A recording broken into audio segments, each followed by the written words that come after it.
Welcome to today's episode of the Simply Financial Podcast. As always, I'm your host, Christopher Calandra, and I want to increase your financial IQ with today's episode, which is a bit of a departure.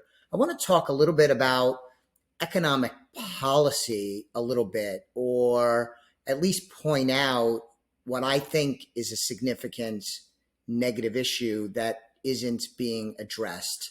So let's get into it. I'm going to throw some numbers out at you. Hopefully I'll explain it well.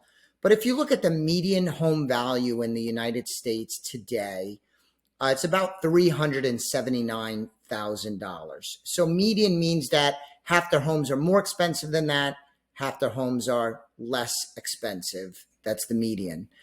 At the same time, the median household income is $74,580. So follow me on the math here. If we take 379 and you divide it by 74,580, you come up with a ratio of a little over 5.1.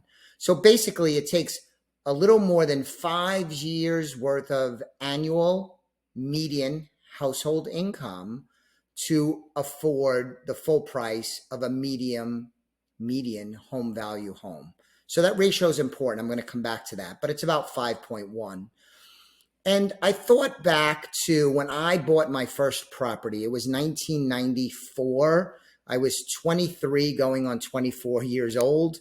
And I'm going to sound like an old man now, which at 53, I could be accused of legitimately.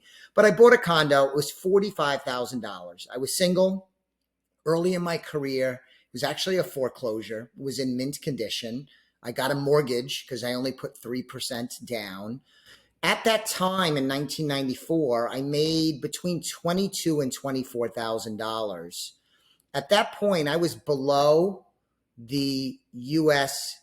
average household median income. I was below the median, but I was able to buy a home. The median income in 1994, and this is according to the Federal Reserve, was about $32,300.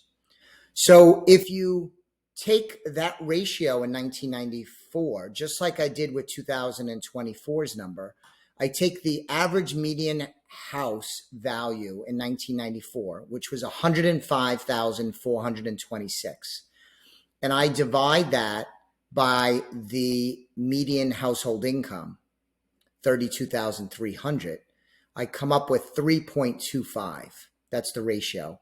Back in 1994, if you use the average median household income and you multiply it by 3.25, it took 3 years and a quarter's worth of income to get to the value of the average median house in 1994. So if you look at those metrics, we went from 3.25 to 5.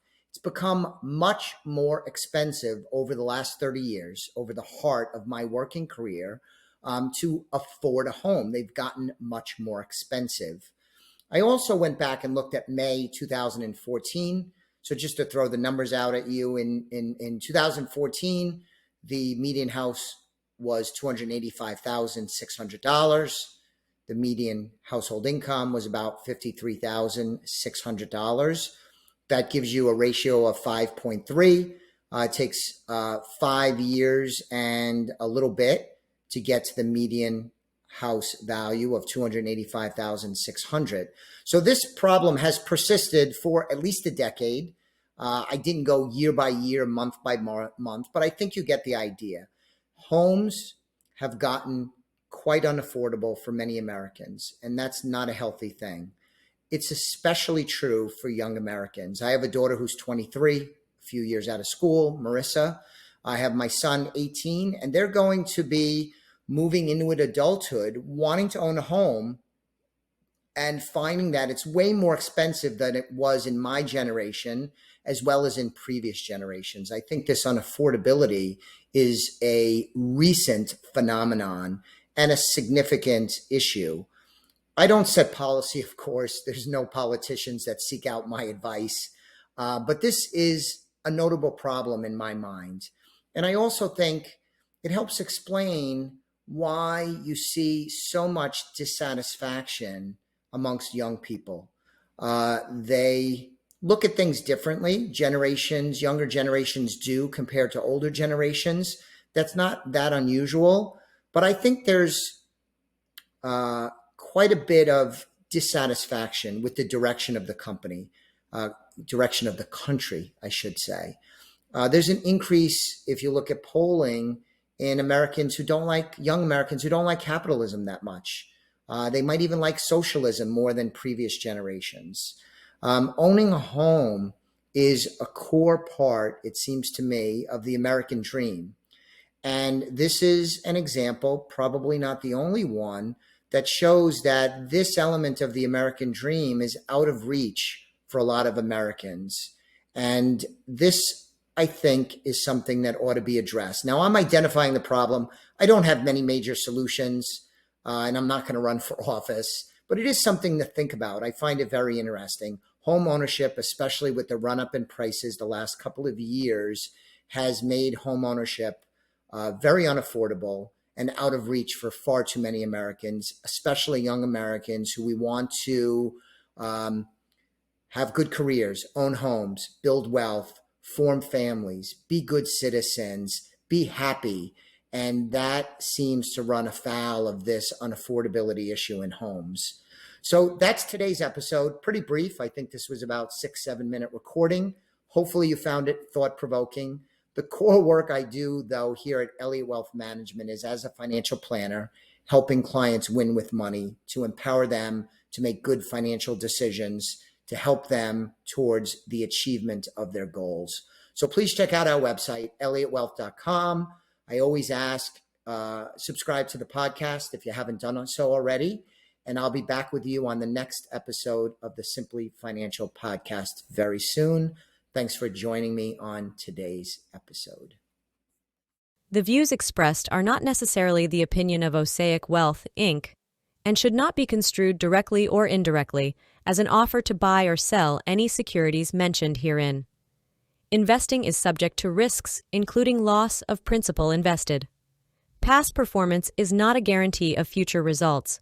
No strategy can assure a profit nor protect against loss. Please note that individual situations can vary. Therefore, the information should be relied upon when coordinated with individual professional advice. Please note, the information being provided is strictly as a courtesy. When you link to any of the websites provided here, you are leaving this website. We make no representation as to the completeness or accuracy of information provided at these websites.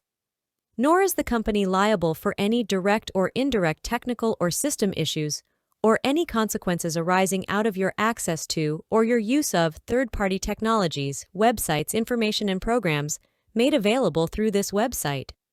When you access one of these websites, you are leaving our website and assume total responsibility and risk for your use of the websites you are linking to. Securities and advisory services are offered through Osaic Wealth, Inc., member FINRA, SIPC. Insurance services offered through Elliott Wealth Management Services, LLC, not affiliated with Osaic Wealth, Inc.